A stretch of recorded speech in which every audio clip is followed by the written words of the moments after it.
یہ کہانی ایک انوکھی محبت کی ہے جو انسانیت اور فطرت کے درمیان ایک پل باندھتی ہے۔ کہانی کو شروع کرنے سے پہلے اگر آپ لوگ میرے چینل پہ نئے ہیں تو پلیز چینل کو سبسکرائب کریں، ساتھ میں لگے بیل آئیکن کو لازمی پریس کریں تاکہ ہمارے آنے والی ہر ویڈیو کا نوٹیفیکیشن آپ تک پہنچے۔ کہانی اچھی لگے تو لائک بھی کیجیے گا۔ تو چلیے کہانی کو شروع کرتے ہیں۔ روشنیوں سے جگمگاتا شہر، اونچی عمارتوں اور تیز رفتار زندگی میں الجھی ہوئی دنیا۔ اسی شہر میں رہتی تھی نور، ایک خواب دیکھنے والی لڑکی جو بھیڑ میں ہوتے ہوئے بھی اکثر خود کو تنہا محسوس کرتی۔ وہ مصروف سڑکوں پر چلتے ہوئے ہمیشہ کسی اور دنیا کی تلاش میں رہتی، جہاں زندگی کی رفتار دھیمی ہو، ہوا میں سکون ہو اور دل کو چھو لینے والی خاموشی ہو۔ نور کو فطرت سے بے حد محبت تھی۔ وہ اکثر سوچتی کاش وہ کبھی کسی ایسی جگہ جا سکے جہاں سب قدرتی ہو، جہاں درخت سرگوشیاں کریں، پرندے کہانیاں سنائیں اور ہوا کسی نامعلوم نغمے کی دھن چھیڑے۔ ایک دن وہ اپنے شوق کے ہاتھوں مجبور ہو کر شہر کے قریب موجودہ ایک پرانے جنگل میں جا پہنچی۔ وہاں کے بلند بلند درختوں اور نمی سے بھیگی مٹی کی خوشبو نے اس کے دل کو ایک عجیب سا سکون دیا۔ وہ اس خاموش اور پراسرار جنگل میں چلتی رہی، یہاں تک کہ اسے محسوس ہوا کہ کوئی اسے دیکھ رہا ہے۔ وہ پلٹی اور اس کی آنکھیں حیرت سے پھیل گئی۔ سامنے ایک شاندار بھالو کھڑا تھا۔ وہ عام بھالو نہیں تھا، اس کی آنکھوں میں ایک عجیب سی چمک تھی، جیسے وہ صدیوں پرانی کوئی کہانی سنانے والا ہو۔ اس کے سنہری بال سورج کی ہلکی روشنی میں دمک رہے تھے اور اس کا انداز نہ خوفناک تھا نہ وحشی، بلکہ بے حد نرم تھا۔ نور کا دل تیزی سے دھڑکنے لگا، لیکن حیرت کی بات یہ تھی کہ اسے خوف نہیں آیا۔ وہ بس اس بھالو کو دیکھتی رہی اور وہ بھالو اسے۔ یہ ملاقات ایک اتفاق تھا، لیکن جیسے جیسے دن گزرتے گئے نور بار بار جنگل جانے لگی۔ وہ وہاں بیٹھ کر گھنٹوں بھالو سے باتیں کرتی، حالانکہ وہ الفاظ میں جواب نہیں دیتا تھا، مگر اس کی آنکھیں بولتی تھی، جیسے وہ سب کچھ سمجھتا ہو، جیسے وہ نور کی کہانی سنتا ہو، جیسے وہ اس کے دل کے سبھی راز جانتا ہو۔ نور کو احساس ہونے لگا کہ وہ کسی معمولی بھالو سے نہیں ملی، بلکہ یہ کوئی ایسا وجود ہے جو اس کی روح کو چھو گیا ہے۔ وہ جانتی تھی کہ یہ محبت عام نہیں تھی، نہ ہی اس کا کوئی نام تھا، مگر یہ اتنی سچی تھی کہ اس کی روح تک میں اتر چکی تھی۔ لیکن محبت کی کہانیاں ہمیشہ آسان نہیں ہوتی۔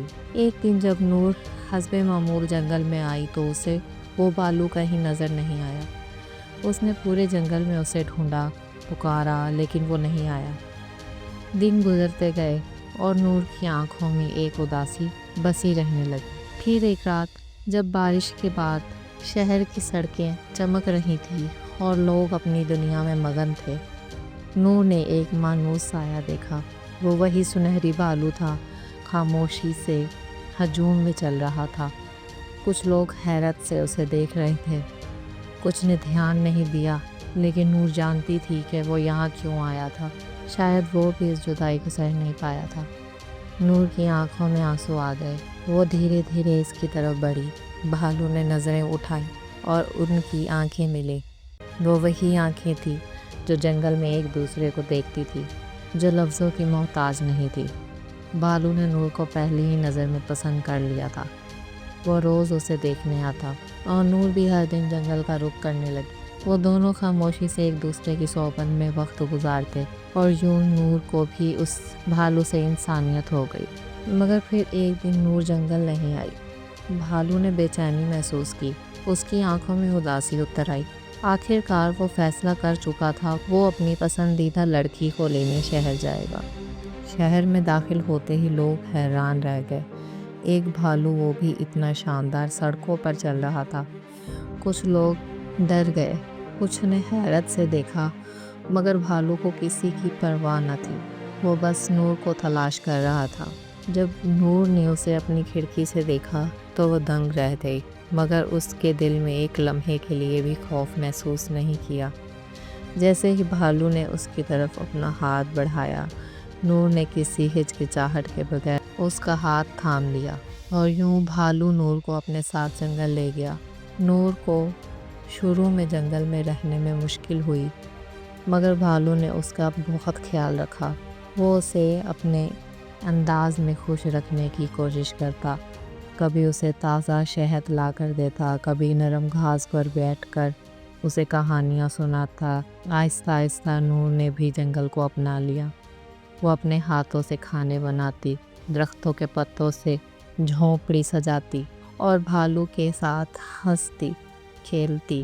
وہ دونوں بے حد خوش تھے، جیسے ایک مکمل دنیا میں ہو، جہاں کوئی روکنے والا نہ ہو، کوئی فاصلہ نہ ہو۔ مگر خوشیوں کو نظر لگ جاتی ہے۔ نور کے گھر والے اسے ڈھونڈتے ڈھونڈتے جنگل پہنچ گئے۔ وہ حیران اور غصے میں تھے کہ ان کی بیٹی ایک جنگلی جانور کے ساتھ کیسے رہ سکتی ہے۔ انہوں نے بغیر کچھ سوچے بندوق تان لی۔ نور چیخی، روئی، منتیں کی کہ ایسا نہ کریں، مگر گولی چل چکی تھی۔ بھالو زمین پر گر چکا تھا۔ نور دوڑ کر اس کے پاس پہنچی، اس کے سنہری بالوں کو تھاما، اس کی رخمی آنکھوں میں دیکھا۔ بھالو کا سانس دھیرے دھیرے رک رہا تھا، مگر اس کی نظریں نور پر تھی، جیسے کہہ رہا ہو، میں نے تم سے محبت کی اور ہمیشہ کرتا رہوں گا۔ نور کا دل ٹوٹ چکا تھا، وہ چیخ چیخ کر رو رہی تھی، مگر بھالو لوٹ کر نہ آ سکا۔ نور کو زبردستی واپس شہر لے جایا گیا، مگر وہ پہلے والی نور نہ رہی۔ وہ اکثر کھڑکی سے باہر دیکھتی، جیسے کوئی اسے پکار رہا ہو۔ شاید وہ اب بھی انتظار کر رہی تھی کہ کوئی دن آئے، کوئی معجزہ ہو اور وہ پھر سے اپنے بھالو کے پاس جا سکے۔ لیکن کچھ کہانیاں ہمیشہ ادھوری رہتی ہیں۔